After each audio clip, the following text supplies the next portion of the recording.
Ação! São 22 campos promovendo ensino, pesquisa e extensão.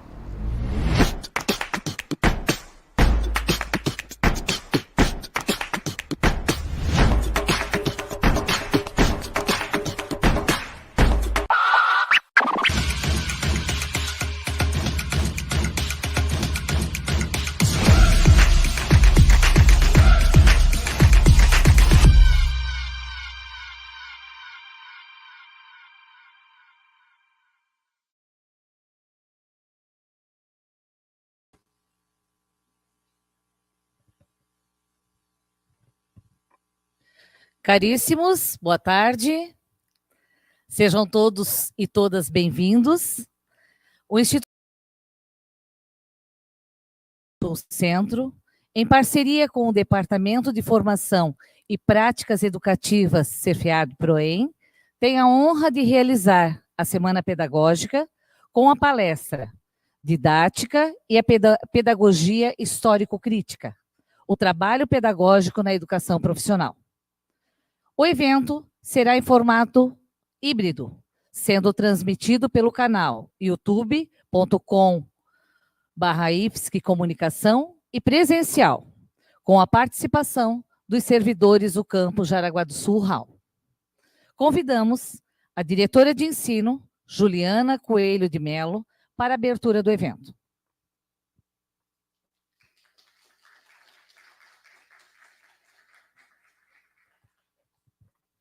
Olá, boa tarde a todos e todas. Agradeço a acolhida, obrigada a quem está aí nos ouvindo e nos vendo, né, pela transmissão. Venho aqui hoje representar a Pró-Reitoria de Ensino, em nome do professor Adriano, dar as boas-vindas a todos os colegas, servidores, técnicos administrativos, que tenhamos um excelente ano letivo. Acho que a Semana Pedagógica, né, tem nos levado a muitas reflexões, importantes reflexões, né? E hoje a gente está finalizando a semana aí em grande estilo, né? Se assim posso dizer, né? Com a presença da professora Ana, e também com outra palestra acontecendo também, né? Então, hoje a gente tem a opção aí de acompanhar online 2 palestras. Agradeço, né, ao campus pela acolhida, agradeço, né, o diretor, o João Carlos, enganei teu nome não, né? Eu até anotei, José Roberto, desculpa. O Jean, né? Muito obrigada pela acolhida, por ter aceito o desafio, né? Ainda estou aprendendo aí, né? Hoje saiu oficialmente meu nome todos, peço até desculpas. Então, agradeço a acolhida, o aceite do desafio. A gente também tinha grandes expectativas, né? Se ia dar tudo certo, um evento híbrido, né? No modo presencial, modo online, e está dando tudo certo porque teve o empenho e dedicação de todos. Então, que esse espírito, né, continue aí para o nosso ano letivo. Agradeço também ao Departamento de Formação, né? Especialmente a Leda, que está aqui hoje, e a professora Eliane, que ficou lá em Gaspar, então, justificando até, né, então, parte da nossa equipe ficou em Gaspar, com essa outra atividade. Nos dividimos um pouquinho, né, mas o trabalho está bem articulado e espero que assim continue. Então, sejam todos bem-vindos, eu não vou falar mais, porque a professora Ana tem muita coisa boa para falar para a gente hoje, né, e espero que a gente aí tenha um excelente ano. Muito obrigada.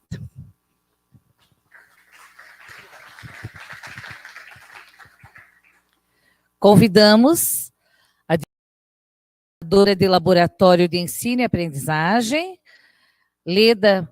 Maria Leda Costa Silveira, para a apresentação da nossa palestrante, e destaco também que a mesma fará a mediação da mesa.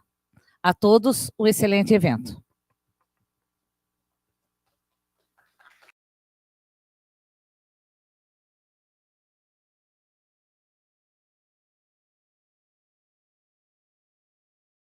É legal encontrar velhas companheiras aí.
Tá ruim? Fundamentos da educação, atuando principalmente nos seguintes temas: pedagogia histórico-crítica, formação de professores, psicologia histórico-cultural, educação escolar, educação infantil. Foi professora de educação infantil e anos iniciais do ensino fundamental, ou seja, né, então ela começou lá, né, educação infantil, ensino superior, tem muita experiência e ela vai compartilhar com a gente isso hoje. Por favor, professora.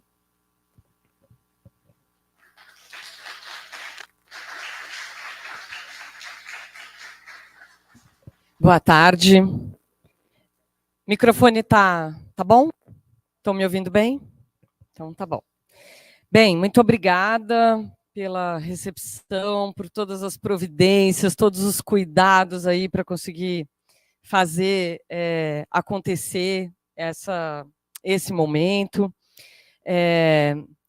Obrigada pela presença de vocês nesse momento de formação. Eu vou tentar me concentrar aqui no meu tempo para podermos ter um tempo de conversa, né, que a gente reserva para depois. O título lido não me foi passado, aí a gente falhou na comunicação. Então, eu coloquei um outro título, não mencionando especificamente a educação profissional, mas sim a didática, a prática pedagógica, tá? Então, só para dizer que tem uma coisa escrita aqui, que eu acho que não prejudica o que eu pretendia discutir com vocês. Bom, já fui devidamente apresentada, então não preciso dar continuidade a essa apresentação. Está indo o meu negócio aqui. Acho melhor passar.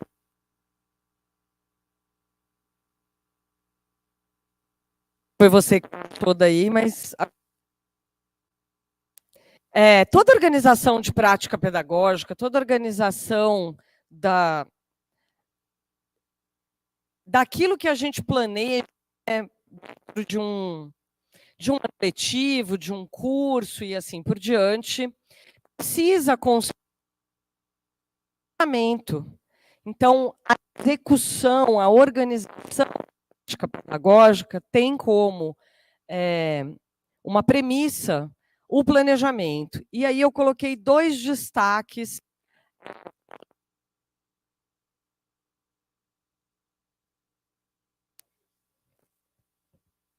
Mais para cá? Tá.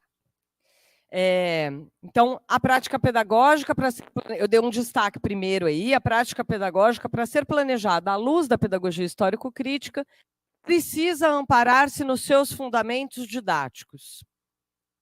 Neste livro, que eu trouxe para doar, inclusive, para o campus,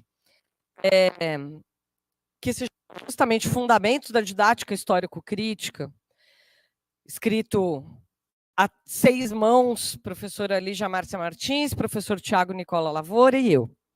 Nesse livro, a gente faz toda uma discussão dos fundamentos teóricos da pedagogia histórico-crítica, e aí a gente sintetiza a discussão dos fundamentos da didática em 5 elementos, que eu vou, então, mostrar aqui para vocês esses 5.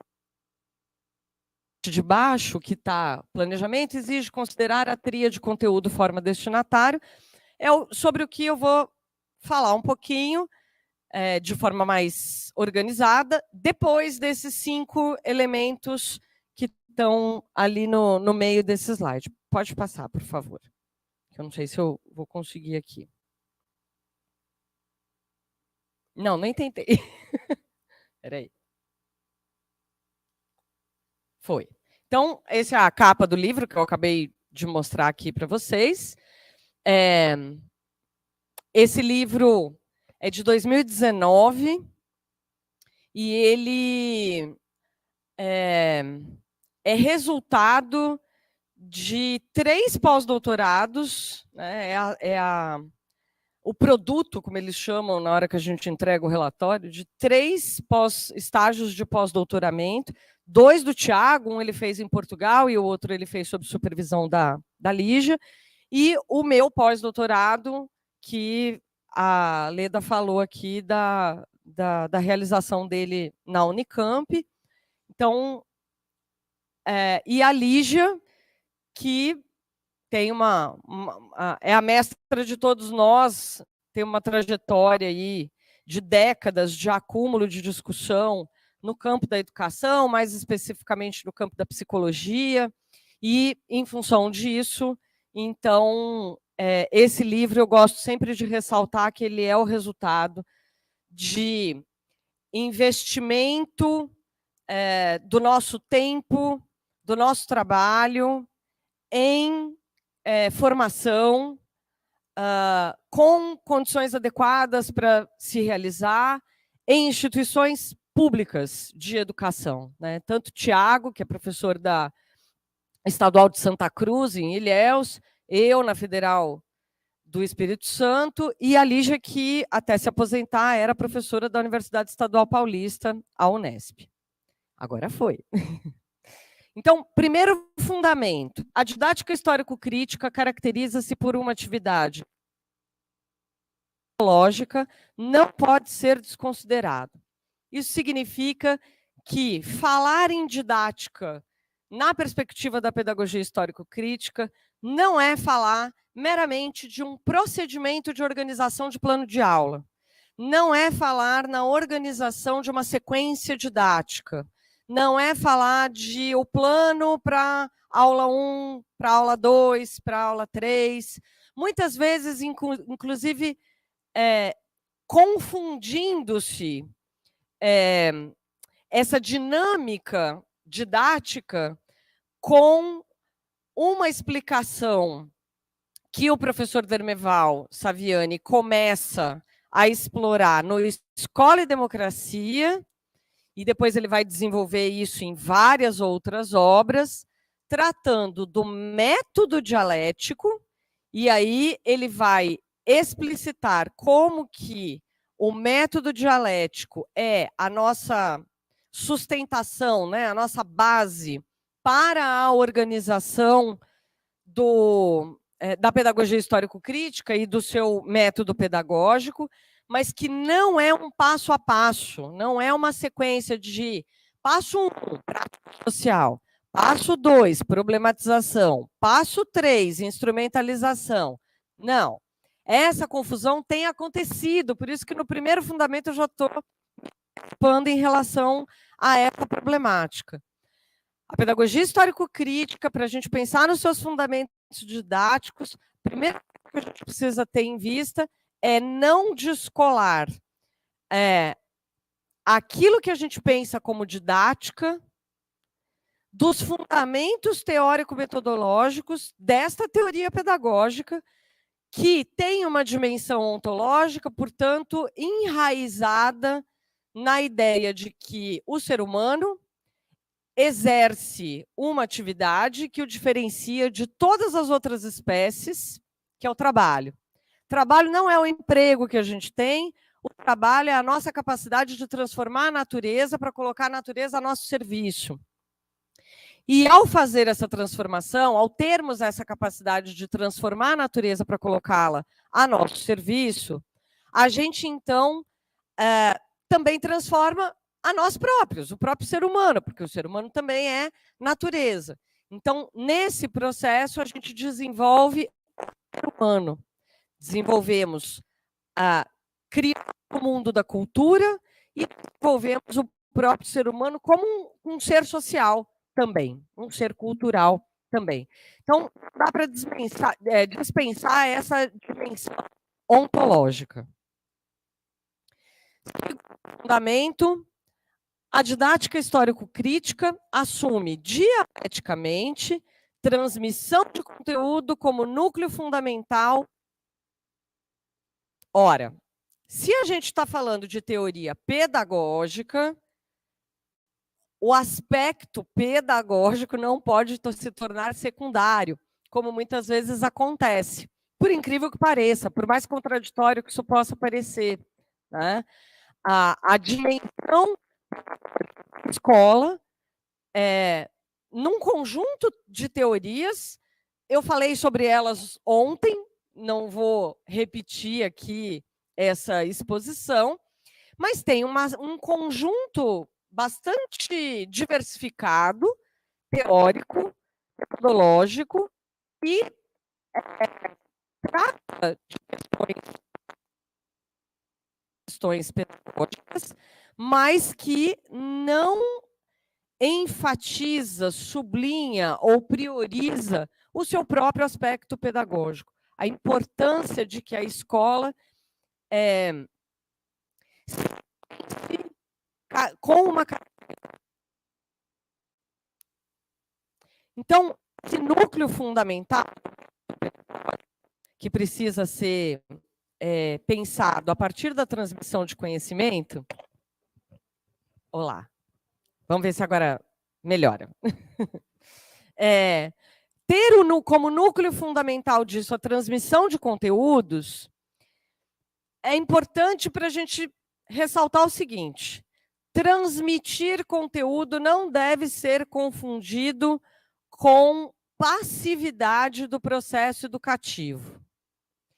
Essa ideia de transmissão escolar é educação bancária, lá para a pedagogia tradicional, que coloca o aluno numa posição de passividade, de mero receptor de conhecimentos, sem nenhuma participação, sem nenhuma interpretação ativa daqueles conhecimentos. Não é disso que a gente está falando quando a gente fala de pedagogia histórico-crítica. Quando a gente fala de pedagogia histórico-crítica e ressalta a importância da transmissão dos conteúdos, a gente está dizendo os conteúdos não podem ser secundarizados. Escola que não tem conteúdo não está cumprindo o seu papel. O papel da escola é garantir que as novas gerações tomem para si, que os indivíduos de uma nova geração tomem para si aquilo que do conjunto da produção do conhecimento da humanidade se acumulou e que é fundamental para o seu processo de humanização, para o seu processo de desenvolvimento. Esses conteúdos organizados pela escola, a gente vai chamar de saber escolar. Essa transmissão de conteúdos, portanto, dos saberes constituídos ao longo da história da humanidade e organizados, sistematizados como saber escolar, é núcleo fundamental da escola. Se a gente abrir mão de que a escola tenha conteúdo, se a escola servir para fazer qualquer coisa, a gente perde a característica, a especificidade, a natureza da escola, a sua importância, e com isso a gente perde a própria legitimidade de uma série de coisas que fazem com que a educação seja de excelência quando garantidas determinadas condições. A gente precisa de bons profissionais, professores e servidores que fazem uma instituição escolar. A gente precisa de materiais pedagógicos, a gente precisa de tecnologias, a gente precisa de um conjunto, de uma estrutura de funcionamento dessa instituição que precisa ser pensada visando uma determinada finalidade, a formação dos indivíduos, da forma mais ampliada e mais qualificada possível. Se a gente abrir mão dessa especificidade e dessa capacidade que a escola tem de sistematicamente organizar esse processo, as pessoas não precisam ir para a escola. As pessoas podem se educar em qualquer lugar. A gente se educa nas nossas associações de moradores, nos movimentos sociais, para quem é filiado, nos partidos aos quais a gente pertence, no grupo da igreja, ou seja lá onde for. Não é só a escola que educa, mas a escola faz isso com uma determinada sistematização, com uma determinada finalidade e precisa atender a determinados parâmetros. Ela precisa ter qualidade, senão qualquer um pode ir lá e organizar esse processo. Qual é a diferença, qual é a necessidade de que professor, servidor, tenha boa remuneração, tenha dedicação exclusiva à sua atividade profissional, que tenha licença, capacitação para fazer, como eu fiz aqui, o pós-doc, junto com o Tiago também teve essa condição. Nada disso se justifica se qualquer um, em qualquer lugar, pode fazer o que a gente faz. E na nossa defesa, dentro da pedagogia histórico-crítica, professor é fundamental, a estrutura da escola é fundamental, não pode tirar o conteúdo, porque quem aprendeu o conteúdo e tem condições de fazer isso de maneira organizada para transmitir para as novas gerações é o docente. É aquele que se preparou, que se prepara permanentemente para esse processo. Então, terceiro elemento. A didática histórico-crítica exige professores com pleno domínio dos conhecimentos que vão ensinar. A gente não ensina o que a gente não sabe, né? Não é possível eu ensinar alguma coisa que eu mesma desconheço, não me apropriei, não domino. Então, a gente precisa ter um posicionamento, uma determinada concepção de mundo, e esse posicionamento faz parte da maneira como a gente organiza os conhecimentos para organizar o nosso plano de ensino, né, anualmente, e como é que a gente vai dividir isso em semestre, em bimestre, em mês, em semana, em aula. A concepção que a gente tem de educação, de sociedade, de conhecimento, influencia nisso. Mas tem uma dimensão técnica junto com essas concepções que eu acabei de mencionar. Eu preciso, tecnicamente, conhecer e dominar o conteúdo que eu ensino para poder ser um bom professor. Quarto elemento, e aí eu vou apresentá-lo em 2 slides, né, em 2 partes. O quarto elemento é a didática histórico-crítica é determinada por uma concepção ampliada de eixo e dinâmica. Eixo do ensino, aí é o que está nesse slide, então. O eixo do ensino diz respeito a uma organização, a uma ordenação lógica. Aí já começa a aparecer a necessidade do terceiro fundamento que eu acabei de falar, né? A gente só consegue ordenar logicamente um conhecimento para poder planejá-lo sabendo qual é o ponto de chegada, sabendo onde é que eu quero chegar com os meus alunos. Bom, se eu quero chegar aqui, então eu tenho que fazer isso, isso, isso e isso. Então, o processo de ensino, ele é dialeticamente inverso ao processo de aprendizagem. O aluno vem do primeiro passinho e vai se apropriando e tendo condições de dar andamento a essa apropriação do conteúdo. O professor faz o processo inverso, ele determina onde ele quer chegar, e aí sim ele vai ver quais são as etapas que ele precisa para poder fazer essa organização. Então, ordenação lógica, sistemática, não dá para chegar na sala de aula e dizer, e aí, o que vocês querem fazer hoje? Né? A gente precisa saber qual é o encadeamento desse conteúdo, quais são as etapas que eu preciso, quais são os conhecimentos prévios que eu preciso garantir para poder ensinar algum outro conhecimento que necessita daquele pressuposto. Então, precisa de uma ordenação lógica, precisa de uma ordenação lógica, precisa de uma sistematização, e isso precisa ser feito com rigorosidade. Quando a gente está falando aqui de rigorosidade, a gente está se remetendo à necessidade de fazer uma boa seleção dos conteúdos, dos conhecimentos que são necessários de serem transmitidos, radical e de conjunto. Radical no sentido de ir às raízes. Ontem teve uma pergunta, na fala de ontem, teve uma pergunta a respeito disso. Quando a gente apresenta um conteúdo para um aluno, esse conteúdo tem uma história, esse conteúdo tem uma lógica interna, esse conteúdo tem uma relação com a realidade concreta. Isso precisa ser evidenciado. Por que eu tenho que aprender isso, professor? Porque eu estou mandando. Não, não é porque eu estou mandando. Você tem que aprender isso porque eu vou precisar que você, né, para chegar, olha a necessidade do professor saber onde ele quer chegar.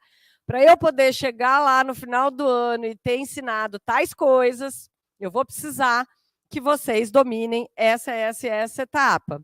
Tá, mas lá no final do ano, para que eu quero isso? Porque depois você vai precisar disso para passar de ano, para exercer a sua profissão, para tirar o diploma. Também não é por isso.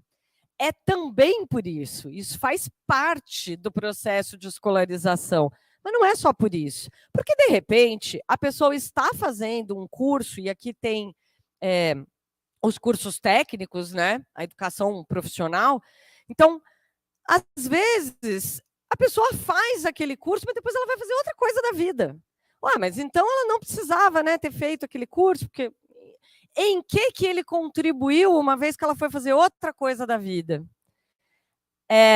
Bom, primeiro que conhecimento nunca deixa... a gente não se desfaz dele, né? Ele sempre se incorpora a nós. Segundo, que a gente não aprende as coisas só para pragmaticamente utilizá-las. Desenvolvimento de apropriação de conhecimento nos ajuda no processo de humanização. Nos ajuda no sentido de faz parte do nosso processo de humanização. Eu também falei um pouco sobre isso na apresentação de ontem. Os seres humanos têm, no seu desenvolvimento psíquico, orgânico, no nosso nascimento, nosso desenvolvimento biológico nos dá muito pouco do que a gente é capaz de ser. A gente nasce membro da espécie humana, mas a gente precisa se humanizar. E se humanizar não é aqui uma visão romântica de sermos boas pessoas. Sermos boas pessoas, a gente espera que derive da concepção de mundo que a gente tem. Mas quando a gente fala de humanização, a gente está falando de se apropriar dos elementos da cultura que permitem o desenvolvimento do nosso psiquismo, da nossa capacidade de elaborar sobre a realidade, de elaborar abstratamente sobre o conjunto daquilo que faz parte da nossa vida em sociedade. Mesmo que eu não vá usar aqueles conhecimentos, nem profissionalmente, nem na minha vida cotidiana, mas aquilo, de alguma maneira, se bem realizado, se organizado com uma intencionalidade de formação dos indivíduos, vai contribuir para o processo de formação desse sujeito e, portanto, tem validade, independente do pragmatismo do uso desse conhecimento. E essa relação entre amplitude e qualidade é justamente porque lá no começo do ensino fundamental, ou se a gente quiser, a gente pode ir até um pouco antes para a educação infantil, a gente não vai ensinar do mesmo jeito para uma criança de 3 anos e um adolescente de 14. Né? São etapas do desenvolvimento diferentes, características de apropriação do conhecimento diferentes. Então, isso exige que eu vá fazendo aquilo que o Saviani vai dizer no Pedagogia Histórico-Crítica, Primeiras Aproximações, que eu vá fazendo uma dosagem, uma organização sistemática que vai fazendo a ampliação desses conhecimentos num determinado espaço-tempo formativo. Então, é por sucessivas aproximações, é pautando a transmissão do conhecimento escolar, do saber escolar, esses conteúdos selecionados, como eu já mencionei, e com essas referências que vão, então, numa forma crescente, espiralada, né, cada vez agregando mais elementos. A segunda parte deste quarto fundamento, a dinâmica do ensino. E a dinâmica do ensino, por sua vez, articula 3 elementos do processo de ensino-aprendizagem: trato com o conhecimento, organização escolar e normatização. Trato com o conhecimento. É o que eu já mencionei aqui dessa organização metodológica, sistematizada, que a gente faz a respeito de um conhecimento ou de um conjunto de conhecimentos dentro de uma disciplina. A gente não ensina da mesma maneira todos os conhecimentos. Tá? Então, se eu estiver falando, se eu estiver tratando de um conhecimento do campo das ciências naturais, a natureza destes conteúdos exige uma forma de organização que é diferente de ser, do tratamento que eu vou dar para esse conhecimento, para esse conhecimento não, para um outro conhecimento na área da linguagem, nas artes.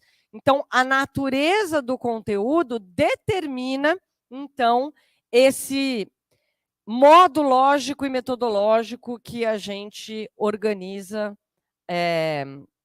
o nosso planejamento.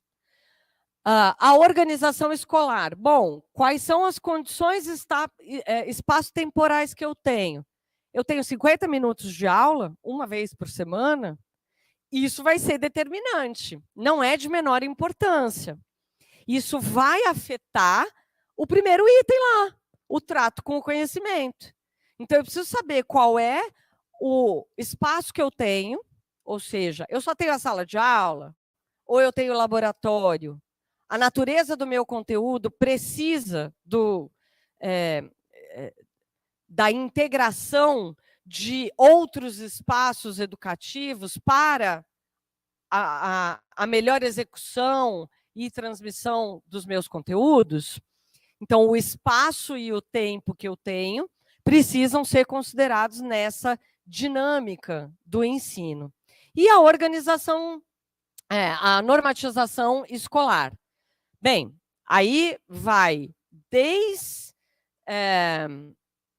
do projeto político-pedagógico do curso, da forma como as disciplinas estão organizadas dentro dele, passando pelo projeto pedagógico da instituição, depois remetendo isso às legislações, no caso do Instituto Federal, às legislações federais. Então, existem normatizações que vão ser influenciadoras do modo como essa dinâmica do ensino se dá. Então, hoje a gente tem, por exemplo, lá no Espírito Santo, o ensino médio de período integral. Mas o que tem no contraturno do ensino médio regular são aligeiramentos da formação. Falando assim de uma maneira grosso modo, é isso. Esses aligeiramentos, portanto, não ajudam, não enriquecem aquilo que deveria ser a função do ensino integral, né? Ele só é ensino de tempo integral e não de formação integral. Por outro lado, os alunos têm uma aula de sociologia no ensino médio. Então, essa diminuição de uma determinada disciplina, de uma determinada área de conhecimento, é normatizada. Então, qual foi a saída em alguns locais? Colocar mais conteúdo de sociologia nos projetos de vida, que é a tal encheção de linguiça do contraturno. Mas a sociologia não pode ser tratada no contraturno como um apêndice, né? Ela deveria ser considerada, na sua importância, dentro da curricularização do ensino médio. Com uma aula de 50 minutos obrigatória, o que a gente vai ter é algo que vai afetar tanto a organização de espaço e tempo, quanto o trato com o conhecimento. A forma como eu vou selecionar e quais os conteúdos que eu vou poder selecionar, tendo uma aula por semana, oficialmente, né, regularmente.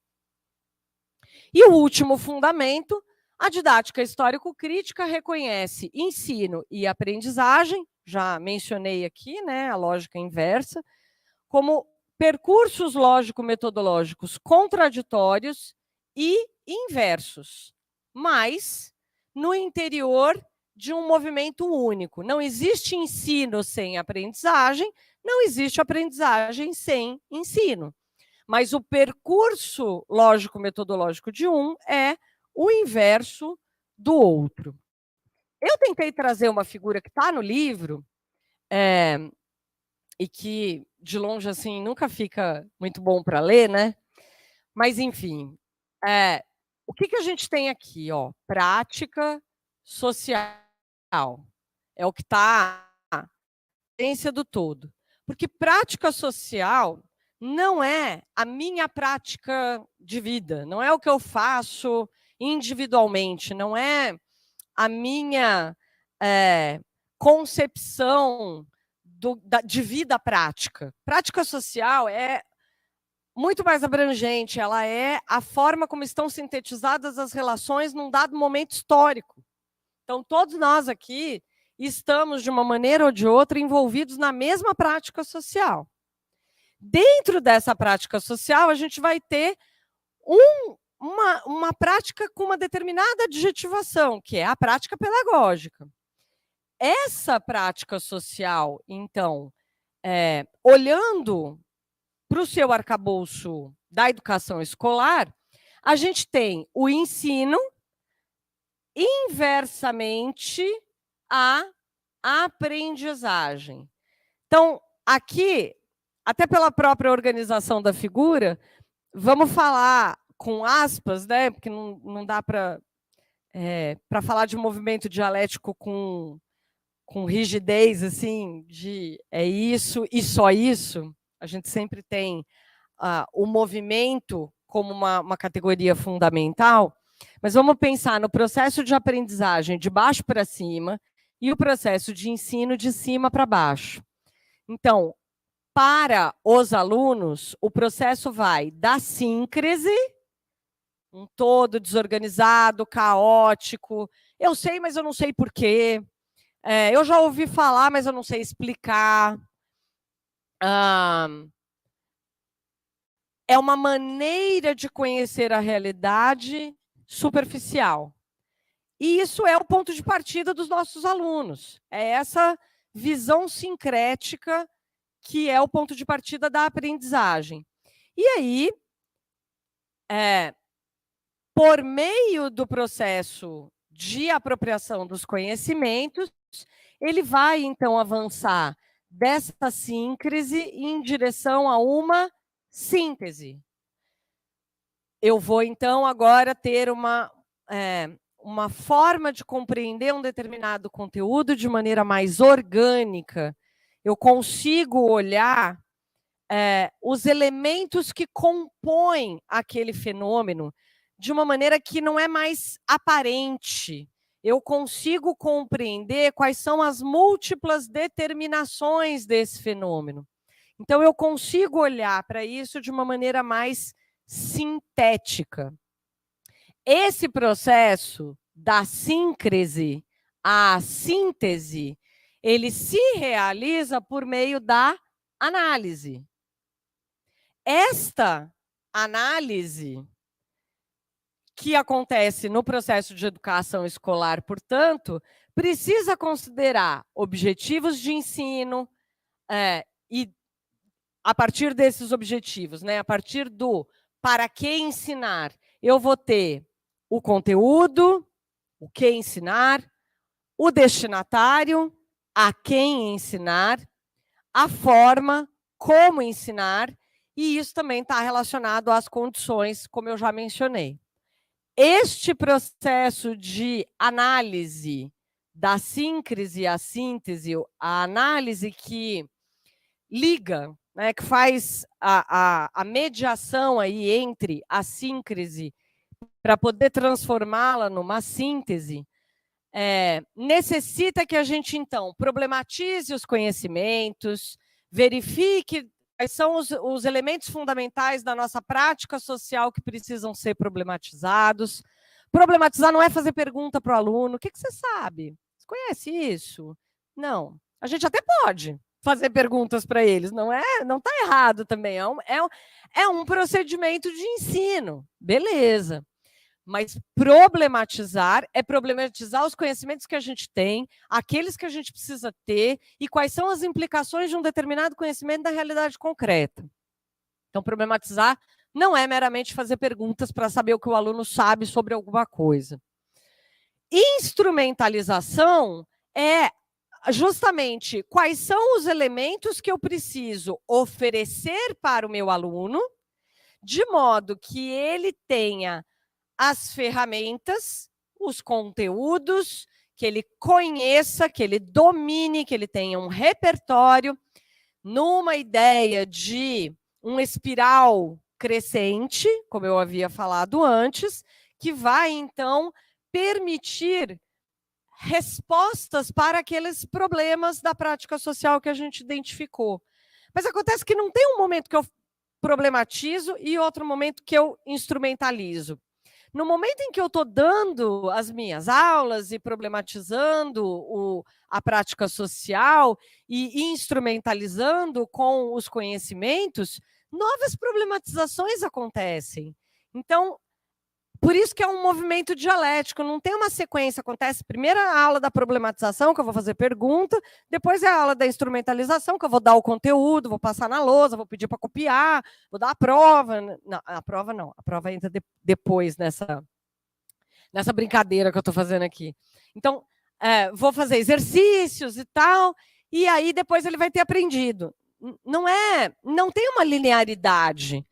A problematização da prática social ela vai sendo incorporada pela instrumentalização, ela vai sendo alimentada, ela vai criando novas problematizações. Só que para eu ter percebido que não é só aquilo que tem na prática social e que, portanto, eu preciso... Opa, peraí, eu não tinha pensado nisso, esse conteúdo agora também vai ter que entrar aqui, eu vou ter que dar puxar uma setinha aqui, né, para fazer mais alguma coisa. Isso significa que há uma apropriação, uma internalização, um processo de qualificação do desenvolvimento do psiquismo que, portanto, expressa uma catarse. A catarse é um termo usado tanto pela psicologia freudiana quanto pelo Gramsci. A base daquilo que o Saviani usa para chamar de catarse é a explicação fundamentada no Gramsci, tá? Bom, então, o que é esse processo catártico? O Saviani usa, no Escola e Democracia, ele usa a expressão para explicar a catarse de que é o momento culminante da prática educativa, porque é aquele momento em que você diz assim, opa, peraí, eu consegui compreender aqui, internalizei, consegui, então, os elementos que me são necessários para dar o próximo passo, né? Para incorporar novos conhecimentos. Então, se eu me apropriei a partir das instrumentalizações, e aí eu criei novas problematizações que vão produzir novas necessidades de instrumentalização, esse processo acontece sem linearidade, sem um depois do outro. E aí eu falei que problematização não é fazer pergunta, instrumentalização não é passar conteúdo na lousa, pedir para copiar, dar exercício, taranã, e a catarse não é dar a prova, porque muitas vezes também é confundido com isso. A catarse é quando você avalia se o aluno aprendeu. Não, isto é um movimento explicativo, pautado no método dialético, para explicar a prática pedagógica. Bem, e aí, esse é o mesmo slide que eu tinha colocado lá no começo, que eu tinha dado o negrito aqui no meio, e agora eu estou aqui, então, no... O planejamento exige considerar a tríade conteúdo, forma, destinatário. A tríade conteúdo, forma, destinatário, gente, ela é uma ideia que está na obra da professora Lígia Márcia Martins, num livro chamado Desenvolvimento do Psiquismo e a Educação Escolar, capítulo 4. Nos 3 primeiros capítulos, ela vai explicar o desenvolvimento do psiquismo, e aí, no último capítulo, então, ela vai fazer a relação entre o desenvolvimento do psiquismo com a educação escolar, falando, então, da psicologia histórico-cultural e da pedagogia histórico-crítica. E aí, nesse momento, ela vai apresentar a ideia da tríade conteúdo, forma, destinatário. Então, é dela que eu estou tomando essa referência. Eu não sei se eu falei o nome do livro, Desenvolvimento do Psiquismo e a Educação Escolar. Bom, então eu vou, muito rapidamente, falar um pouco sobre cada um desses 3 elementos. Conteúdo, toma como referência as objetivações para si. Tem uma autora chamada Agnes Heller, que fala sobre, a partir do Lukács, sobre objetivações em si e para si. O professor Newton Duarte desenvolve essa ideia das objetivações em si e para si na educação escolar, e ele vai dizer as objetivações para si, que são aquelas que não são da vida cotidiana, é que devem ser a referência para a escola. Porque a escola não precisa repetir o que o sujeito já tem na aparência da sua vida cotidiana. O que a escola precisa fazer é ensinar para ele o que ele não tem a olho nu na vida cotidiana dele, e que precisa de explicação teórica, que precisa de conhecimento científico, que precisa de um debruçar-se sobre. Então, as objetivações para si são da ordem da linguagem, da política, da filosofia, da arte. Elas não são objetivações da vida cotidiana. A linguagem, na verdade, a rigor, ela até vai ser colocada como objetivação em si, no uso que a gente faz da linguagem. Mas na sua compreensão, aí ela deixa de ser uma objetivação em si e passa a ser para si. E é em função dessa separação entre objetivação em si e para si, e das objetivações mais desenvolvidas, mais sofisticadas, que têm mais contribuição para o desenvolvimento e formação dos indivíduos, que então a gente vai poder determinar o que é principal e o que é secundário. Do que a escola não pode abrir mão e o que ela pode, na organização do saber escolar, dizer, olha, isso aqui não tem necessidade de eu incluir no programa da minha disciplina, não é um elemento fundamental. Porque, infelizmente, a escola não dá conta de ensinar tudo que a humanidade já produziu. Mas aí, então, a gente vai ter que fazer uma seleção desses conteúdos, que é essa seleção dos conteúdos mais desenvolvidos, mais necessários, que perduram ao tempo, que o Saviani vai chamar, então, de conteúdos clássicos, que devem formar, constituir o currículo escolar. No primeiro capítulo do livro Pedagogia Histórico-Crítica, Primeiras Aproximações, ele dá um exemplo com datas comemorativas, para dizer o seguinte, olha, a escola tem que tomar cuidado com essa diferenciação entre principal e secundário, porque, às vezes, a escola faz de tudo. Quando chegou no final do ano, ela fez festa da primavera, festa do carnaval, festa do dia da família, festa do não sei o quê, festa do não sei o que lá, festa do não sei o que lá, e ela não ensinou o que ela precisava ensinar, que era matemática, português, história, geografia. Então, cuidado para a gente não deslocar o lugar do acessório, tomando como principal. A complexidade do conteúdo depende da sua natureza e da forma como ela está organizada. Já mencionei isso, né?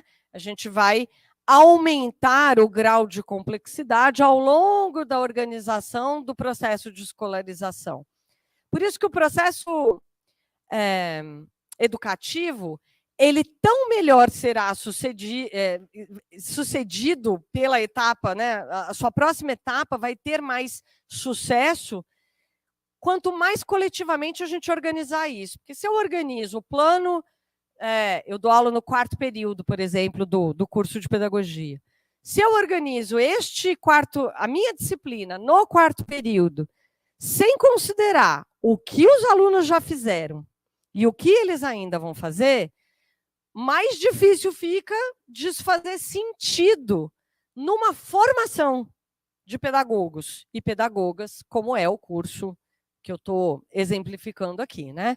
Então, quanto mais coletivo for esse processo de organização, melhor a gente vai conseguir realizar isso. E, portanto, a gente considera, obviamente, também o sujeito que aprende.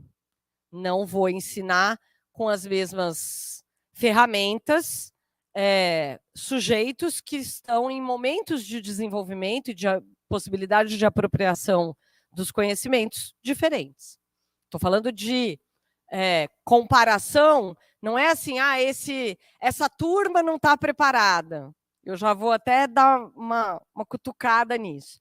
Eu estou falando que uma criança, um jovem, um adulto, uma pessoa da terceira idade, essas pessoas têm trajetórias, acúmulos de conhecimento, apropriações que me permitem fazer esse processo, levando esse sujeito que aprende em conta, sem perder a natureza do conteúdo e a sua especificidade.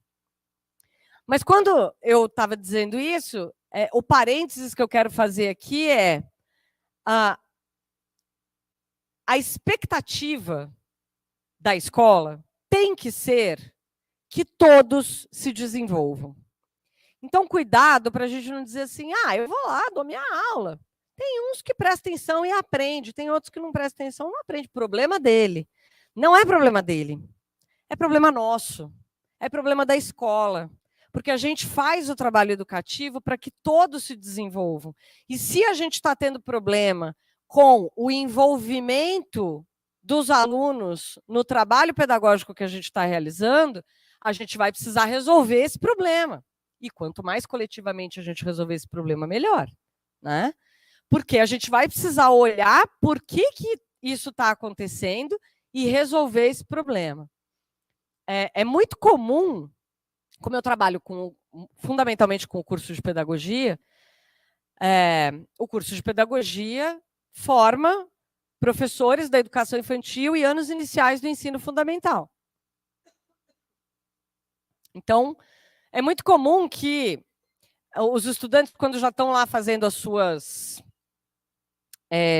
seus estágios e tal, eles digam assim, tem aluno que chega lá no 5º ano do ensino fundamental e é copista, ele não aprendeu a ler e escrever.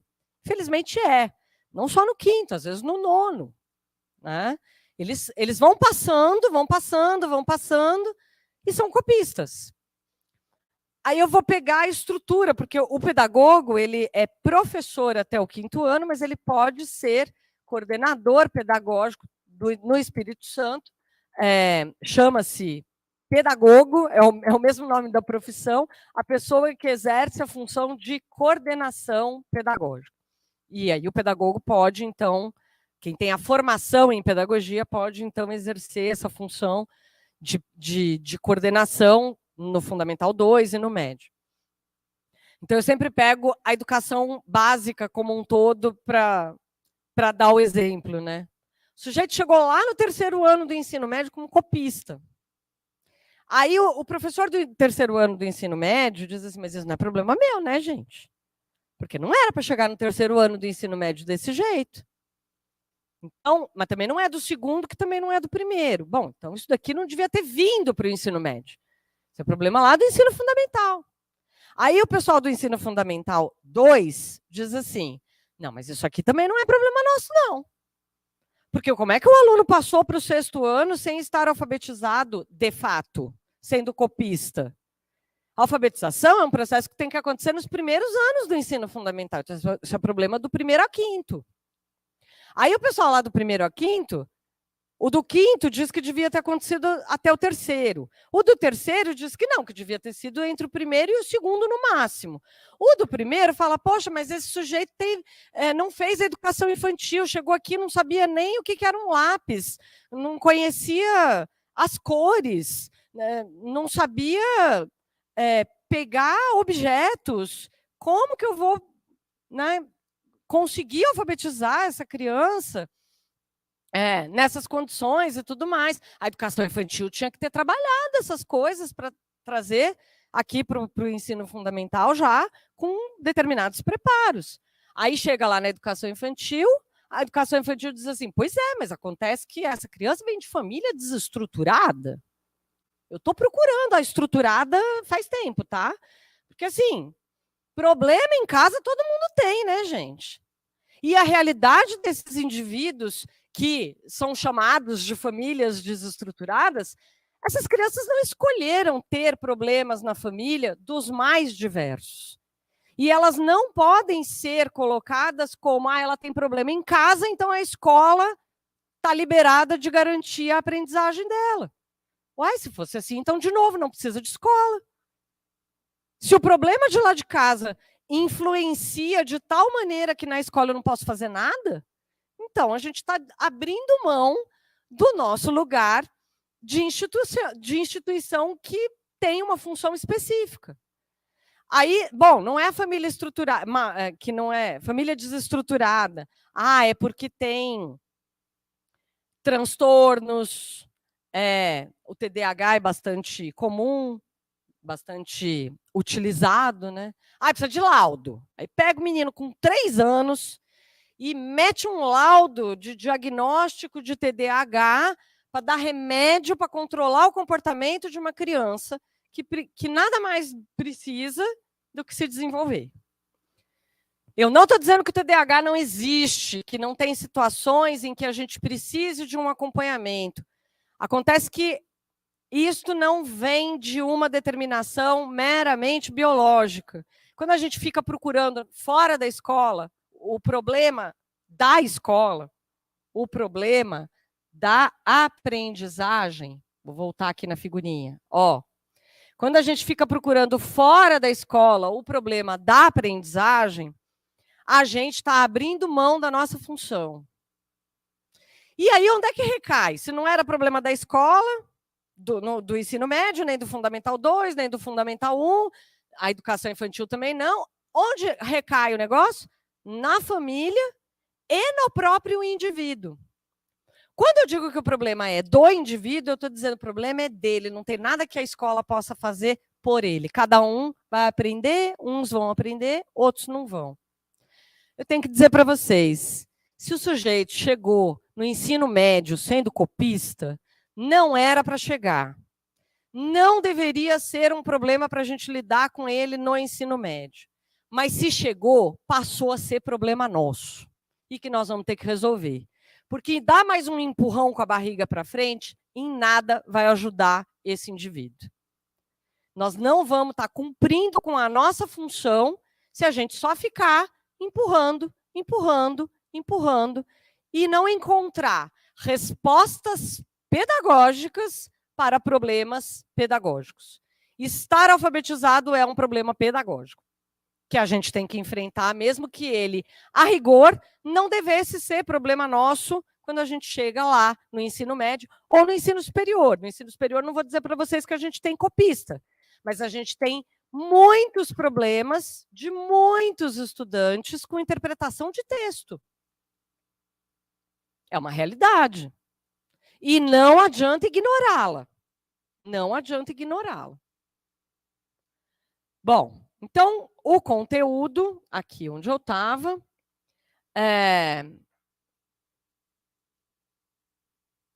conteúdo tem concepção de mundo. Eu escolho os conteúdos que eu vou ensinar de acordo com aquilo que eu quero formar, de acordo com aquilo que o sujeito que eu quero formar está sendo pensado. Então, conteúdo não é qualquer coisa e a gente não escolhe segundo o que está na apostila, o que veio do Ministério da Educação ou qualquer coisa desse tipo, tá? Nada mais é do que aquilo que coletivamente a gente deve elencar como importante para o processo de formação dos indivíduos. A forma, então, a tríade conteúdo, forma. O que se refere à forma, eu já mencionei essa parte aqui de baixo, tomar como referência o que há de mais desenvolvido, e também já falei lá quando mostrei a figura, e também na dinâmica do ensino, quando falei da organização e da normatização escolar, a respeito dessas condições objetivas. Então, eu vou precisar pensar nessas formas pedagógicas que sejam adequadas para a natureza de cada conteúdo que se ensina. Isso daqui é uma citação que está no nosso livro, porque, às vezes, tem uma coisa assim, não, se eu der aula expositiva, eu sou uma professora tradicional. Se eu colocar os meus alunos para fazer uma atividade no computador, eu sou tecnicista. Se eu fizer uma roda de conversa, é escola nova. Então, não posso fazer nem isso, nem aquilo, porque eu sou histórico-crítica. Roda de conversa é um jeito de organizar uma determinada atividade de diálogo com os alunos. É procedimento. Meramente isso. Usar o computador é um recurso para a execução de uma determinada atividade que pode precisar dele, né? A tecnologia está aí para ser usada.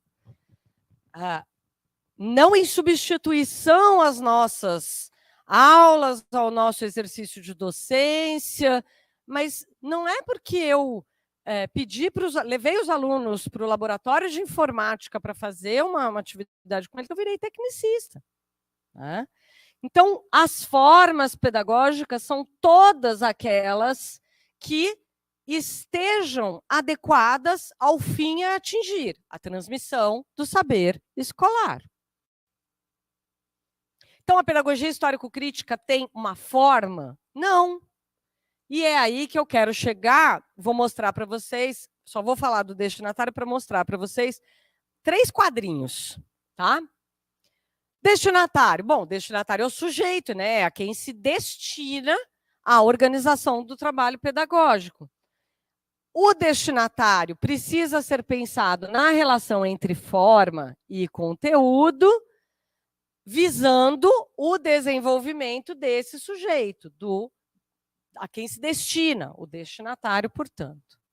E aí, o quadro que eu quero mostrar para vocês. Isso aqui é um quadro clássico de organização de planejamento, né? Desde lá dos nossos livros tecnicistas, tem isso aqui. Coluninha do objetivo, aluno, conteúdo, procedimento, recurso e avaliação. Tem problema usar isso aqui? Não. Veio lá da época da organização dos manuais tecnicistas? Veio. Qual era o problema? Que isso daqui vinha tudo preenchido, né? E o professor executava. Mas existe validade no professor pensar, quando ele está organizando o seu planejamento, em qual é o seu objetivo de ensino, para quem ele está ensinando, qual é o conteúdo que ele vai ensinar e como que ele vai fazer isso, e depois, como que ele vai avaliar os seus objetivos, é útil. Não é o crime da mala usar o plano de tabelinha. Ah, mas eu não gosto de tabelinha, eu quero fazer um semanário. Faça. O que precisa é fazer planejamento, é saber, sabe, quais são esses campos e as intencionalidades e o que está por dentro do conteúdo, da forma e do destinatário. Aqui estão, esses 3 elementos estão contemplados. Conteúdo, que se articula com objetivos, e estes se articulam com procedimentos e recursos que são da ordem da forma, e o conteúdo e a forma precisa ser pensado para um determinado aluno, e a avaliação é do conteúdo a partir dos procedimentos e recursos que eu usei para os alunos. Está tudo ali. Mas eu não quero organizar daquele jeito. Quero organizar pensando na relação entre desenvolvimento efetivo e desenvolvimento iminente. Desenvolvimento efetivo, aquele estado de desenvolvimento do indivíduo em que ele já internalizou determinados conhecimentos, ele não precisa da sua relação psíquica e pedagógica com o outro, porque ele já domina um determinado conhecimento. Bom, se ele tem esse domínio, o que é que eu posso ensinar? E aí, então, o desenvolvimento iminente.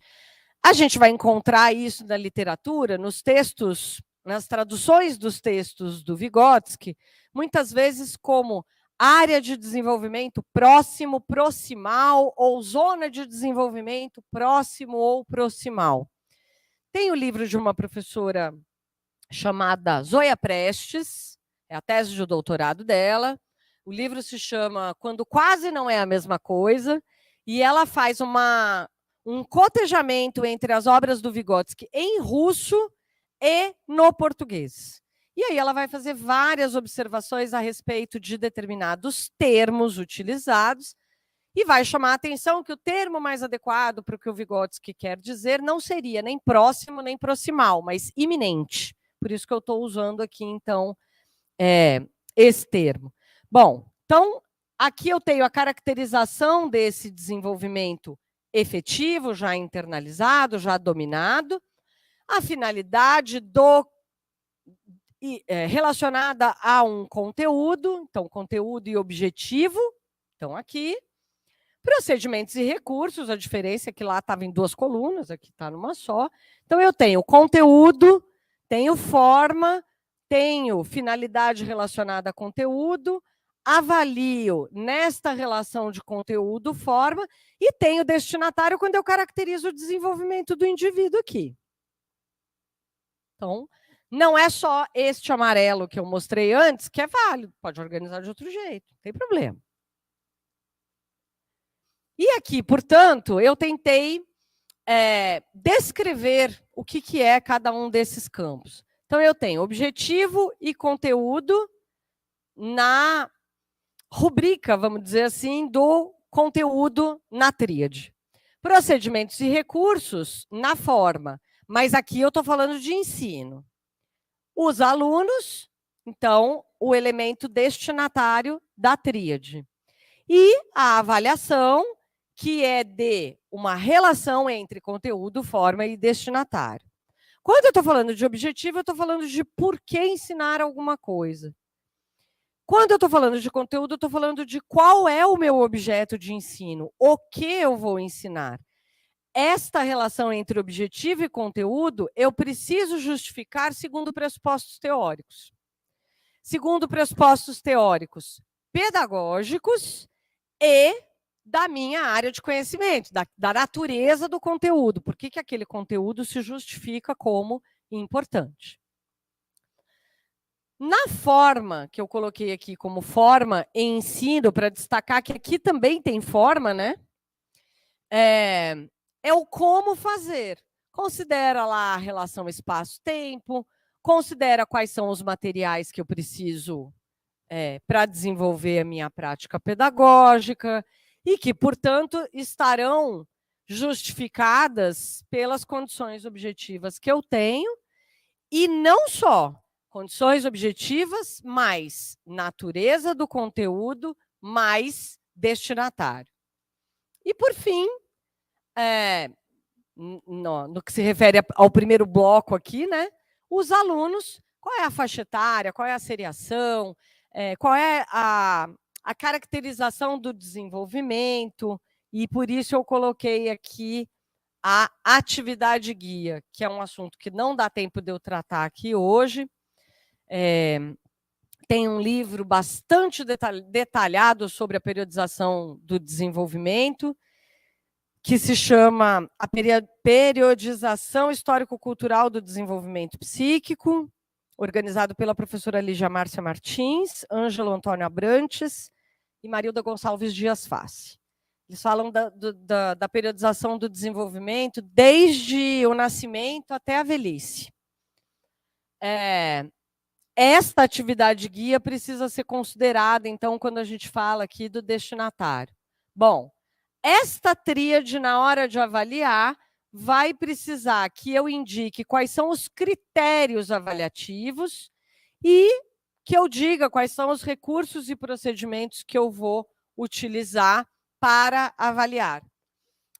Isso é uma coisa muito interessante em relação a esses critérios avaliativos, porque quando eu peço para os alunos fazerem isso, muitas vezes vem o plano de aula dizendo assim: observar se os alunos interagiram entre si durante a realização da atividade. Verificar se os alunos se interessaram pela execução das atividades. Ele pode se interessar e ficar envolvido ali numa brincadeira que eu estou fazendo, porque a gente sempre, na pedagogia, está pensando nos jogos, nas brincadeiras, né? Nos esportes, enfim. Não, ele pode estar envolvido ali. Mas olha para o conteúdo, olha para o objeto de ensino. Estar envolvido e não ter aprendido nada do objeto de ensino, avaliando o quê? Só ficar ali de corpo presente, participando. Aí, avaliar a partir da observação da participação do aluno. E o aluno que é quietinho? Faz como? Ele não fala nada, mas ele está o tempo todo prestando atenção, e ele entendeu, e ele é capaz de escrever, ele é capaz de elaborar sobre o conteúdo, mas ele não fala. Qual vai ser a participação, a nota de participação dele? Então, assim, cuidado com essas coisas genéricas. Observar se os alunos se respeitam. Eu espero que os alunos se respeitem sempre, mas isso não é critério de avaliação de um conteúdo que está lá no objeto de ensino. Eu tenho que olhar nesses critérios avaliativos para o objeto do que eu estou ensinando. E preciso justificar esta adequação da avaliação, portanto, segundo os objetivos e o conteúdo. E não só se eles são felizes, se eles gostaram, se eles participaram, mas se eles aprenderam, né? Bem, eu acho que acabou, porque eu não estou conseguindo mais passar aqui. E também era até aí que eu me lembrava. Confere se acabou mesmo, por favor. Eu acho que acabou. Tá. Bem, então, pensar na prática pedagógica a partir da pedagogia histórico-crítica nos exige uma reflexão radical, rigorosa e de conjunto dos seus fundamentos, da organização dessa prática pedagógica, e que quanto mais coletivamente a gente realizar todo esse processo de discussão, tanto melhor será o resultado do que a gente vai conseguir nessa organização do trabalho educativo. Obrigada pela paciência e pela atenção de vocês.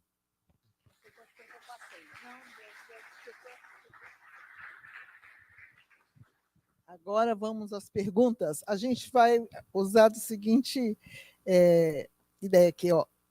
Perguntas presenciais e tem pergunta também feita pelo chat.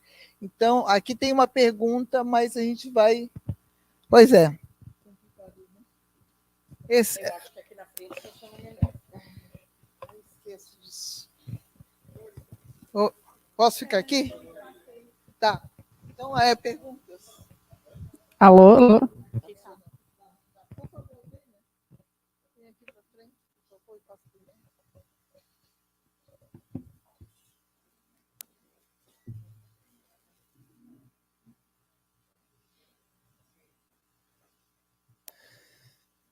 Boa tarde.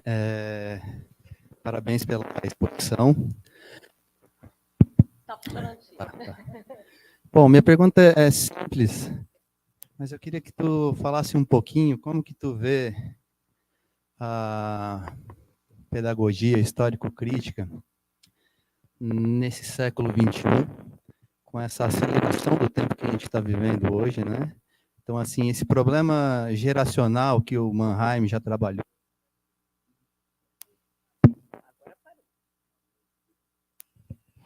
Alô, aí, voltou. Esse problema geracional, né, entre gerações, com esse que a gente tem vivido nos últimos 30 anos, né, 30, 40 anos aqui no Brasil, da base educacional, pensando aquilo que o Maurício Trachtenberg já chamava de ciência acadêmica.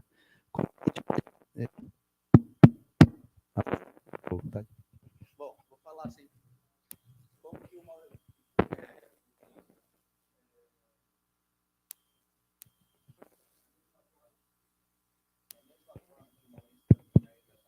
pensou a crise da educação. Alô. Pensou a crise educacional dos anos 80. E essa crise, a gente sabe que esse período neoliberal se arrasta até hoje, com alguns voos de galinha, de algum tipo de reforma que a gente consegue executar ali e aqui, mas a crise está instalada ainda, né? E a gente sabe que esse problema geracional se agudizou nos últimos anos, ainda mais com a pandemia, né, que veio também um desafio maior com essa questão do ensino híbrido, né, do ensino à distância. Queria que tu falasse como que tu avalia essa aceleração do tempo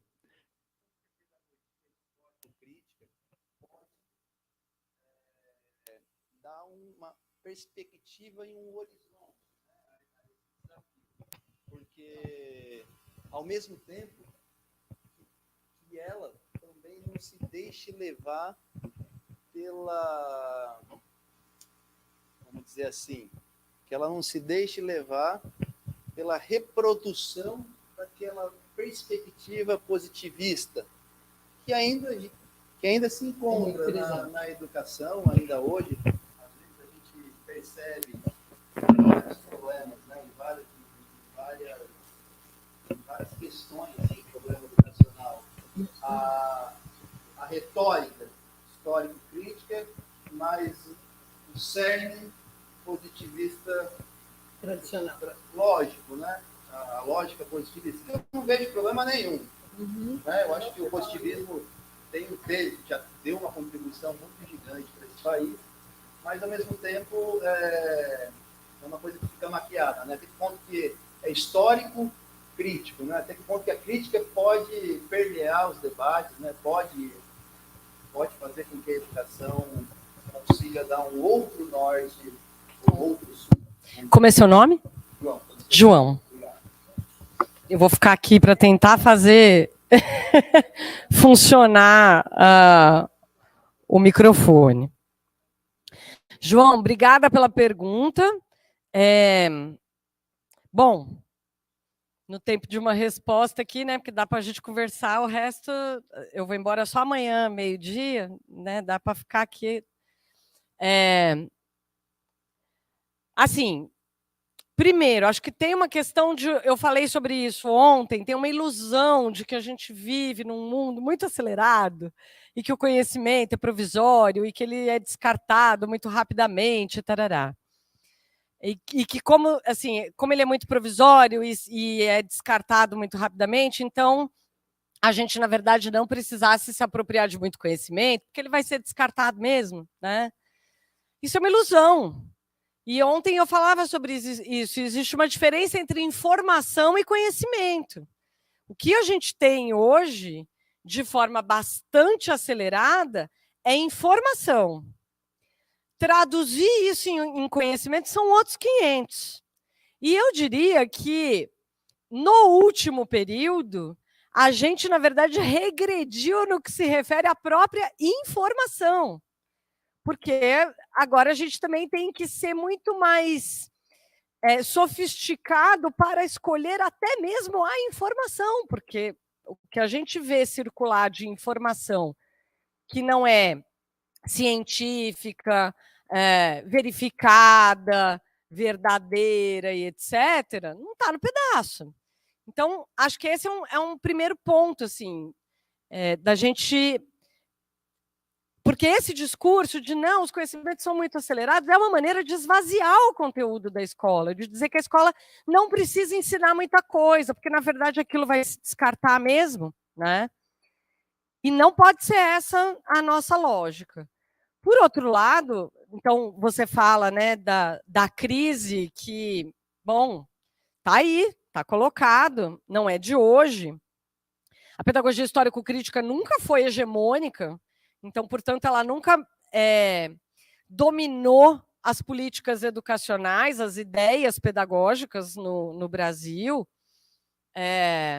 O Saviani chama, no História das Ideias Pedagógicas, de teorias contra-hegemônicas a escola freiriana, a escola, a corrente da pedagogia histórico-crítica e a escola anarquista, que é justamente onde está o Trachtenberg. Nenhuma dessas nunca foi dominante, né? Essas ideias nunca tomaram a frente das ideias educacionais. E eu diria que, entre elas, a educação anarquista, muito pouco, e a pedagogia histórico-crítica, um pouco mais. Quem teve mais visibilidade foi realmente a educação freiriana, mas nunca como uma política de Estado, né? Enfim. Então, nunca fomos dominantes. Ontem eu falava sobre isso. Eu fiz um estudo com o meu grupo de pesquisa sobre a inserção da pedagogia histórico-crítica nos cursos de formação de professores. Está publicado num livro chamado Estudos de Pedagogia Histórico-Crítica, da editora da Universidade Federal do Espírito Santo. Só tem e-book, não tem livro físico que nem esses. E aí lá tem um capítulo em que a gente fala, a gente só fez em universidades, a gente não considerou institutos, e a gente só fez em instituições públicas, a gente não olhou para os cursos de formação de professores das instituições privadas. Não chega a 30% o número quando a gente procura pelo descritor pedagogia histórico-crítica no projeto político-pedagógico dos cursos de licenciatura, a gente não encontrou pelo IMEC em mais de 70% dos cursos de formação de professores. Então, assim, os cursos de formação de professores em que os alunos algum dia ouviram falar de pedagogia histórico-crítica ainda são muito poucos. Uma das coisas que eu falei aqui foi, olha, ninguém ensina o que não sabe. Então, se a pessoa nunca nem ouviu falar dessa perspectiva teórica, como é que ela vai abraçar isso, né? E, portanto, incorporar como teoria pedagógica de sua referência e tudo mais. E, por último, a questão da pandemia, que, sim, ela trouxe uma transformação inegável, né, em todas as áreas do trabalho, mas, portanto, também trouxe para a escola. Na escola, isso traz implicações muito importantes, muito importantes. Eu tenho, atualmente, um projeto de pesquisa sobre o ensino remoto. É um projeto que eu comecei a pesquisar sobre o ensino remoto em 2020, justamente quando a pandemia começou, é que eu abri esse projeto. Eu tenho hoje 2 orientandos de iniciação científica, um orientando de doutorado, e pretendo dar uma disciplina optativa agora no segundo semestre, sistematizando um pouco das coisas que eu tenho estudado. Tem algumas publicações nossas a respeito. Vou citar uma, que, se colocar no Google, Revista Educação e Universidade, a falácia do ensino remoto aparece. é um texto do Saviani comigo, que é um texto em que a gente discute que o ensino remoto é mais um engodo e o híbrido é a continuação dele, que o ensino remoto era quando estava tudo fechado, né? E aí ele foi desaparecendo aos poucos, e agora tem uma naturalização de, olha, na pandemia deu certo fazer. Então, agora a gente pode continuar. Qual o problema de ser híbrido? Vamos lá, né? Vamos fazer um pouquinho. Não tem problema. Bom, tem problemas, e o problema não é isso que a gente discute nesse texto, o problema não é falta de computador e de internet de qualidade. Nem que a gente tivesse computador e internet de qualidade, a educação tem que ser presencial. A educação de qualidade precisa ser presencial. Hoje existe uma portaria que permite que as universidades coloquem nos seus cursos de licenciatura, não. É engraçado, eles só não podem incluir até 40%. Os cursos presenciais podem incluir até 40% de carga horária EAD no curso presencial. 40% não é mais curso presencial, ele é híbrido. E qual o único curso que no primeiro artigo da portaria diz, esse não pode? Medicina. Agora, vocês me digam por que o Olimpo dos deuses da medicina não pode ser híbrido e o resto pode? Tem alguma coisa, tem algum lobby que foi feito aí, né? Alguma coisa que está errada para você proteger a medicina, né? Porque a medicina é um curso prático. A enfermagem não é? Só para a gente ficar ali na área da saúde. A fisioterapia não é? A terapia ocupacional não é? A licenciatura não é? Qual é o curso que não tem prática? Até porque a gente tem uma determinação de uma carga horária expressiva de prática nos cursos de formação. Então, aí começa assim, bom, então vamos fazer o seguinte, a carga horária, os tais 40%, até 40%, ficam para as disciplinas teóricas. As práticas continuam nos 60% lá do presencial, põe nos 40% da teórica. Gente, o tipo de argumento que eu escuto na minha universidade para defender isso, eu não sei se é para rir ou se é para esganar o sujeito que faz as considerações que eu tenho escutado. Primeiro, é falar em nome dos alunos. Os alunos não têm dinheiro para transporte, então se a gente puser EAD, a gente resolve o problema deles não terem dinheiro para tomar o ônibus.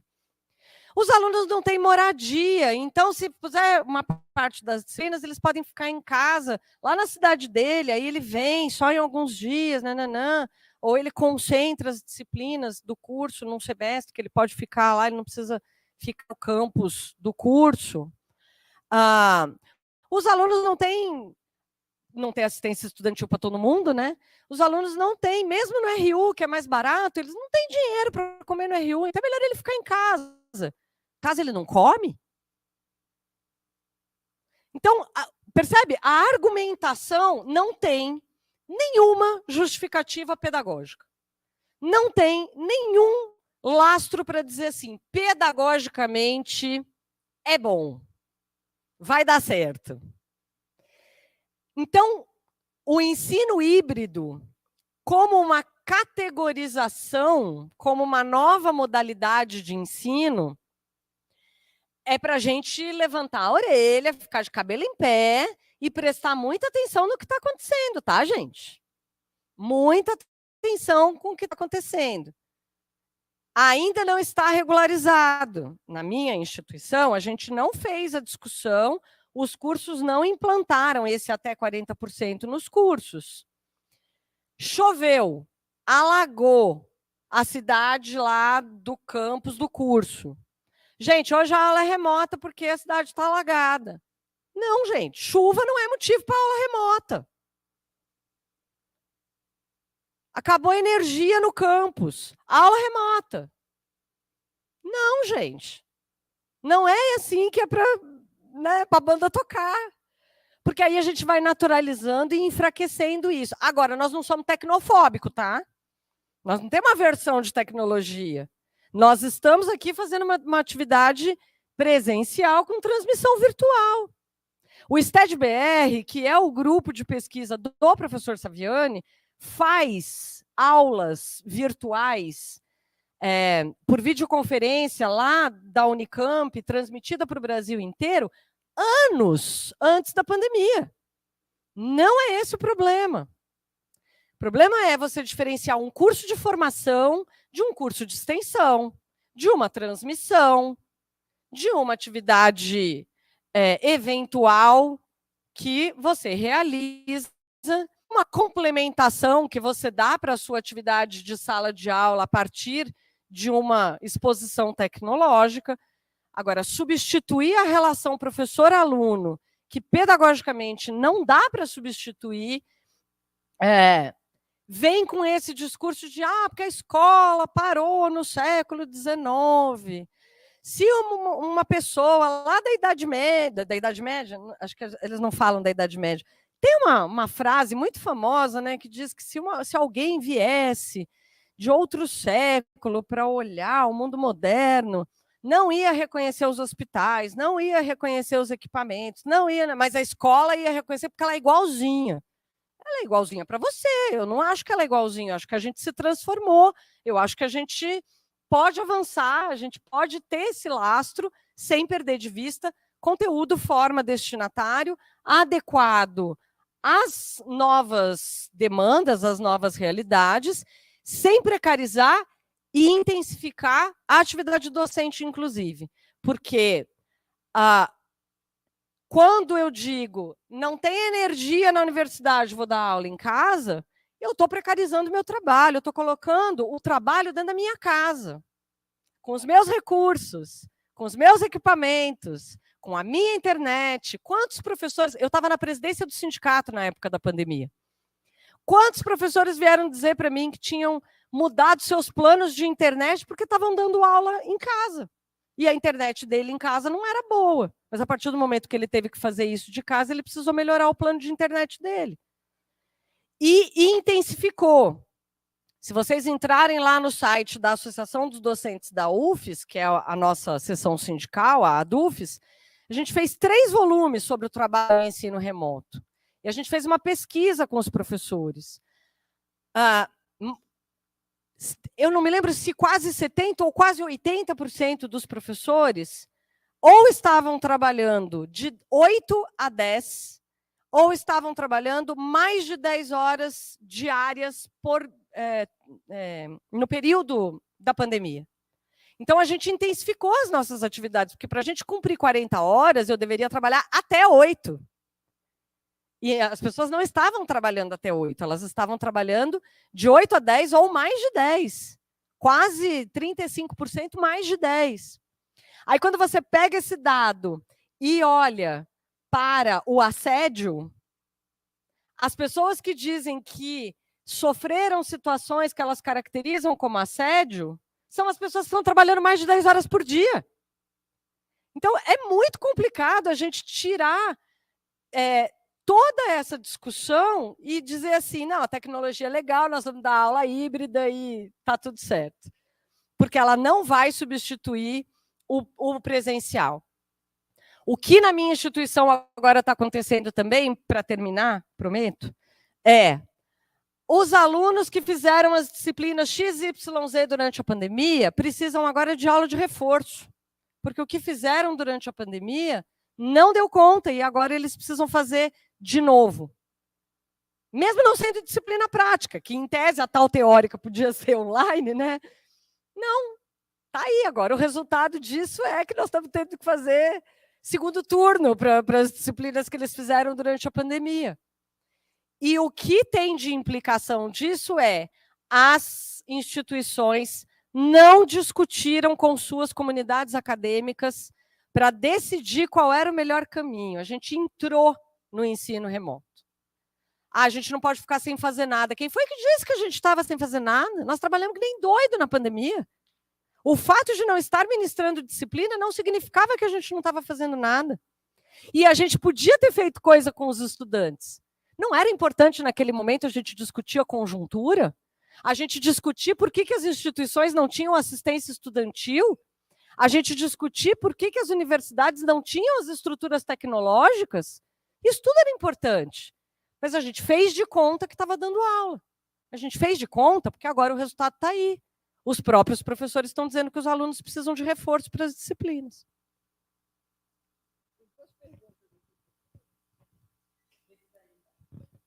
Dá daqui? Não. Dá? O professor Volmir está perguntando o seguinte: o método da PHC contesta a visão dedutivista, de sempre começar pela teoria e depois passa para as aplicações por meio de exercícios, análise da situação concretas, análise de casos exemplares, etc. Esse dedutivismo, por vezes, é combatido com indutivismo. Achar que é possível iniciar de um ponto zero e construir tudo iniciando pelas situações concretas, até alcançar o abstrato da teoria. A didática da PHC compreende certa complementariedade entre esses métodos, como momentos da dialética, ou propõe ir além, considerando a complexidade do conhecimento e dos processos educativos. Essa é uma. Posso fazer a outra já? A outra que mandou foi o Cláudio, professor Cláudio. Pergunta o seguinte: como trabalhar com os conceitos da zona de desenvolvimento proximal ou zona de desenvolvimento iminente na pedagogia histórico-crítica, considerando a organização massificada dos sistemas de ensinos que podem dificultar a mediação do docente para que cada aluno alcance seu próprio potencial? Qual é o nome do primeiro professor? O segundo é Cláudio? Volmir. Tá. Então, Volmir, a resposta você já deu. Não é nem indutivismo, nem dedutivismo. A lógica dialética busca a superação dessa dicotomia. Tem um texto muito bom do professor Saviani sobre isso, que está num livro chamado Aberturas para a História da Educação. Como eu não tenho 5 minutos, então fica a indicação aí da leitura. E do professor Cláudio sobre como trabalhar a zona de desenvolvimento próximo ou iminente. Repete para mim, por favor, Leda. Do Cláudio.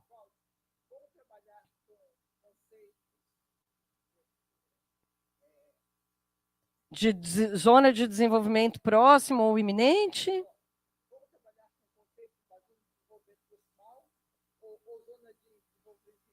Na pedagogia histórico-crítica. Tá.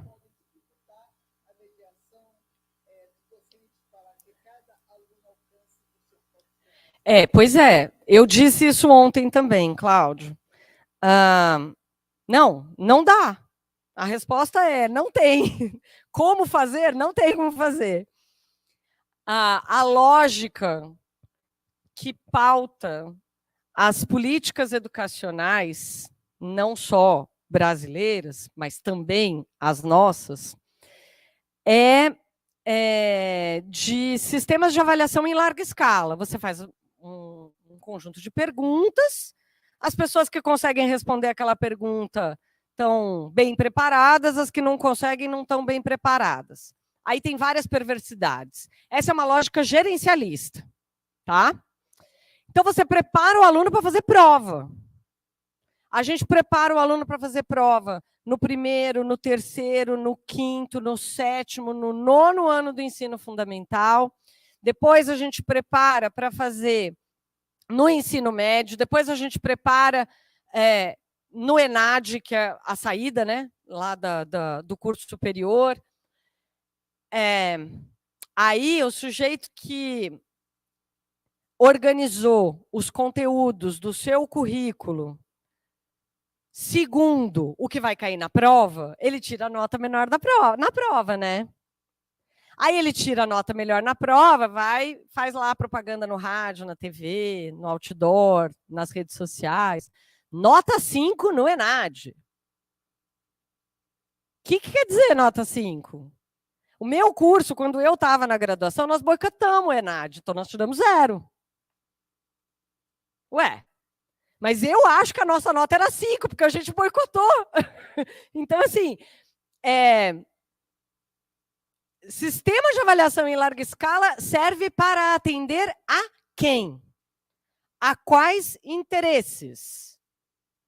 Aos interesses de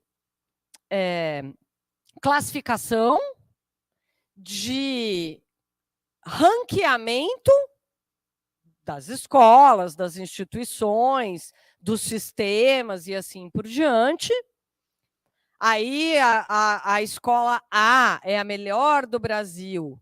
Será que ela é a melhor do Brasil em termos de aprendizagem, na perspectiva do domínio, de apropriação dos conhecimentos, do jeito que a gente estava falando? Ou será que ela é só a melhor do Brasil porque ela aprende bem a fazer a prova? Essa é uma pergunta importante para a gente fazer, né? Então, assim, não dá para, com massificação de avaliação e com engessamento de ensino, não dá para considerar desenvolvimento efetivo, a relação entre desenvolvimento efetivo e iminente, porque essa é uma relação dos indivíduos, de cada um dos indivíduos. No ponto de partida, Cláudio, nós vamos ter muitos desenvolvimentos efetivos, possivelmente nós vamos ter muitos desenvolvimentos efetivos diferentes. No ponto de chegada, o objetivo do ensino é que no ponto de chegada a gente tenha isso de uma forma mais homogênea. Ou seja, a gente conseguiu fazer todo mundo avançar na mesma direção, na apropriação daqueles conhecimentos, não deixa ninguém para trás. Mas como cada estudante vai compreender e dominar aquele conhecimento, isso não é uma coisa que dá, todo mundo que dá aula sabe disso, né? Não dá para você fazer o plano A. Você entra na sala de aula, você sabe que você vai precisar do B e do C, pelo menos, né? Porque vai acontecer alguma coisa, teu equipamento não funciona, você esqueceu o pendrive com os slides, a sua voz está ruim, você tinha se preparado para dar uma aula expositiva, mas a sua voz naquele dia está ruim. E aí? A gente modifica. Os alunos também se modificam nesse processo de aprendizagem. Então, tudo que a gente tentar fazer que tem um único canal de execução não vai conseguir contemplar essa discussão que a gente precisa ter em vista na tríade conteúdo, forma, destinatário, pensando no desenvolvimento efetivo iminente do destinatário. Acabou aí, né? Aí tem mais uma? Tem mais alguma aqui? Não. A Durley Maria Bernardon Rebelato, ela faz a seguinte questão. Ela agradece a professora pelo conhecimento, né, pela socialização do conhecimento, e depois ela faz uma questão. Há avanços, complementação, referendando Gasparim em sua obra Uma Didática para a Pedagogia Histórico-Crítica, para os fundamentos da didática histórico-crítica? Podes comentar alguma coisa? Só uma coisa, assim, a gente vai esperar mais uma pergunta, mas e depois a gente vai encerrar, porque a gente vai pegar a estrada, sabe? Hoje é sexta-feira, a gente ainda vai passar em Gaspar para pegar o pessoal que está lá em Gaspar, então o horário aqui seria 5h30, mas a gente vai tá querendo encerrar assim depois que a professora responder, e a gente vai perguntar se tem mais alguém lá no chat ou aqui, e vamos encaminhar para os finalmente para poder a gente pegar a estrada, prof. Pode ser? Então. Então vocês não vão embora porque tem cafezinho, tá? Sim, posso comentar brevemente em função aqui da nossa discussão. No livro Fundamentos da Didática Histórico-Crítica, para começar a falar desses 5 fundamentos aqui que eu apresentei, antes disso, a gente faz todo um apanhado a respeito da discussão feita pelo professor Gasparim. É uma discussão acadêmica, é uma discussão de conteúdo. Eu conheço o professor Gasparim, já dividi mesa com ele, meus colegas autores do livro também. Não há nenhum aspecto pessoal em relação ao professor. A gente começa o nosso item, né, que fala a respeito da obra do Gasparim, reconhecendo que ele, lá em 2002, fez essa discussão, que foi o primeiro, né, a colocar uma tentativa de elaboração a respeito da didática. Então, estamos no campo das ideias e das fundamentações. Então, há problemas, sim, da ordem teórico-metodológica, da fundamentação no materialismo histórico-dialético, na obra do professor Gasparim, e que a gente tem tentado contribuir com os nossos estudos. Aí, não só este livro, nesse livro a gente faz menção direta a esse problema, porque a gente está num livro sobre a didática, justamente, mas existem vários outros textos do Tiago Nicola Lavoura e da Lígia Márcia Martins, ou às vezes dos dois juntos, inclusive, em que a gente foi, e de outros autores também, da pedagogia histórico-crítica, que a gente foi acumulando um conjunto de subsídios, né, de elementos que sustentam, então, a nossa crítica à exposição e à fundamentação da forma como ela se dá lá na obra do Gasparim. Gente, muito obrigada pela paciência de vocês aqui, foi um prazer conhecê-los e espero que uma próxima vez a gente possa estar junto de novo, tá bom? Obrigada. Obrigada, professora. Obrigada pela sua disposição em estar conosco, em dividir o seu conhecimento. Eu sei que foi uma jornada longa, ontem e hoje, mas com certeza foi por uma boa causa. E a nossa semana pedagógica, com certeza, foi... né, tá bem por conta da contribuição das pessoas que vieram falar, e você é uma das pessoas, e a gente agradece muito, e a gente espera, num próximo momento, poder também contar com você em outro momento para estar falando com a gente. Obrigado pelo pessoal do campus, pela recepção, tá? Mas tem que vir aqui, tá? Boa tarde, pessoal. Só agradecer a presença de vocês e, claro, a brilhante palestra que a professora deu aqui. Eu acho que é um momento importante, é uma pena o auditório não estar cheio, né? Mas um momento muito importante de discussão, é um tema extremamente do dia a dia nosso, né? Sala de aula. Por isso aqui o agradecimento, professora. A gente tem um pequeno mimo aqui para a senhora. Tá. Mas era isso, só para agradecer a presença de vocês e a professora, né, que brindou essa tarde conosco aqui hoje. E todos vocês, né, tem um café ali embaixo depois para a gente, né, conversar um pouquinho mais com a professora. Obrigada, viu? Pessoal, olha, eu trouxe para doar para a biblioteca de vocês, que eu passei por ela ali quando virei para cá, né, super bonita a biblioteca. Eu trouxe, então, um exemplar do Fundamentos da Didática Histórico-Crítica, e eu trouxe um livro que foi escrito por mim com outros 2 colegas de lá, da Universidade Federal do Espírito Santo, a convite do Antissindicato Nacional. O nome do livro é A Invenção da Balbúrdia, dossiê sobre as intervenções de Bolsonaro nas instituições federais de ensino superior.